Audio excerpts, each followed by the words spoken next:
Now, a look at those who are saving early and living frugally in order to retire young. Our economics correspondent Paul Solman has the story. It's part of our weekly series, Making Sense, which airs every Thursday.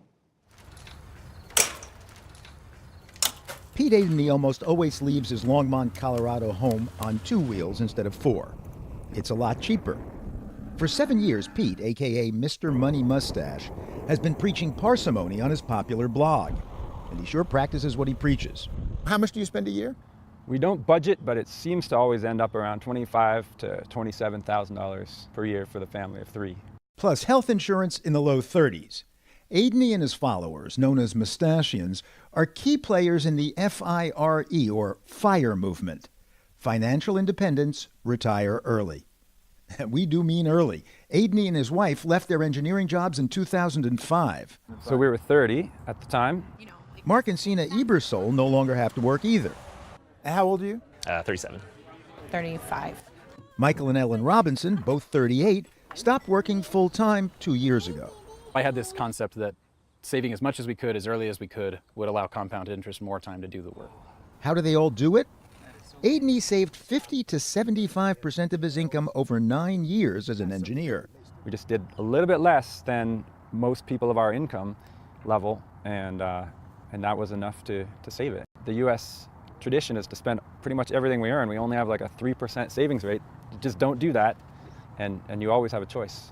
How much did you wind up saving? Today would be about 1.1 million or a little bit less. That was what we decided was enough to live on forever. On his blog, Adeney espouses the so-called 4% rule. If you salt away and invest in stocks 25 times your annual spending, you can then withdraw 4% of your savings each year of retirement. But isn't the market risky? Put the money in the broad economy through index funds where you own thousands of companies, very conservative, and it's going to fluctuate just because the stock market fluctuates. But if you're just taking a small amount each year, you don't care at all about that. Like a stock market crashes, you're still taking your little 4%. The stock market goes up, you're still only taking 4%. So that averages out over time. Don't spend money on things you don't actually need, he says. And don't drive so much. That's my biggest winning secret to a wealthy life, is just get out of the car a little bit. Driving is way, way more expensive than what most people think. Most people think about gasoline as their cost of driving. Really, it's about 5 times higher than that. So pretend gas is $15 a gallon, then you're starting to get an estimate of how expensive driving really is. Due to depreciation, maintenance, insurance. Adeney also saves so much because he's a do-it-yourselfer. Take his house. The one that we live in now, I built almost entirely from scratch. So you put in your own plumbing? Yeah.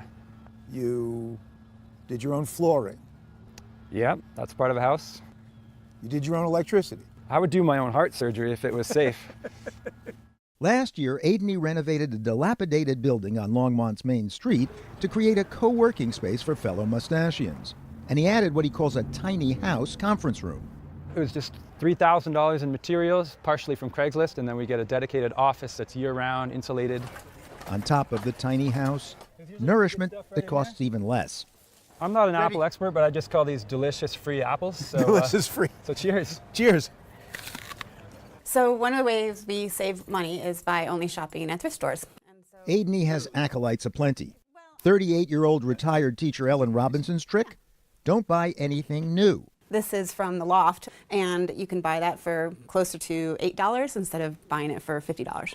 As for the furniture in the home Ellen shares with husband Michael and their 2 young children, Pretty much all hand-me-downs. The couch was a hand-me-down from my grandparents. These pieces of furniture right here were hand-me-downs when the office that Michael worked in had to downsize. The lamp, a friend from my work gave that to me.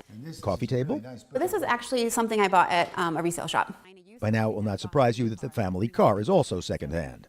We bought this 2007 Prius used for $8,000 about 4 years ago. And it's pushing about 195,000 miles, but it still works just fine for our family. One common feature of the FIRE movement, credit cards used strategically. So we get 6% on groceries if we use this card, so 6% back, 3% on gas, and 3% on department stores. Michael, a former salesman who still enjoys putting in 1 to 2 days a week as a consultant, says the family could spend less than the $44,500 they spent last year. There's some cushion in our budget. We're not down to the bone right now by any means. Do you feel at all deprived? No, I do not feel deprived. Do you feel deprived? No, I am not above the temptation. If I walk into the mall, I am just as drawn to all those things as anybody else. But I just have a dialogue in my head about the decision to very intentionally not buy those things, and also just very intentionally not going to the mall. Restaurant visits are rare. Instead, the retired Robinsons spend their ample free time cooking and eating at home with their kids. But wait a second. Aren't there many Americans who simply don't earn enough to save anything, let alone the amounts Pete Adeney promotes? I'm sure there are, but I also would say that almost everybody can do better, and the lower your income level, the greater the benefit is of figuring out where your money's going. So the median income is $60,000 or whatever in the US for a household. And what's the best-selling vehicle? A $30,000+ F-150 pickup truck. That's the problem. We all scale everything up just a bit more than we can afford. But clearly not everyone can do what Adeney has done. Even in retirement, he has earned enough from his blog that he doesn't need to stick to his $25,000 a year budget. But he does. Because he argues cutting consumption isn't just about saving money. I would say it's immoral to drive like a 6-wheel diesel pickup truck compared to riding a bike or just picking the most practical car for whatever your needs are.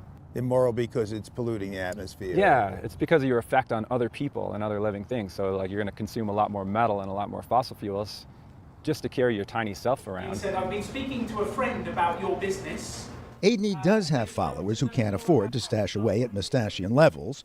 Michelle Jackson turned out for a pop-up business school held at Mr. Mustache's co-working space to learn how to earn more so she could save more and retire early-ish. There are many people who would like to attain that, but maybe they have to pay off debt first in order to get to the point to invest and focus on those kinds of things. How much do you owe right now? The amount that I'm focused on now, minus the student loans, is about $11,000.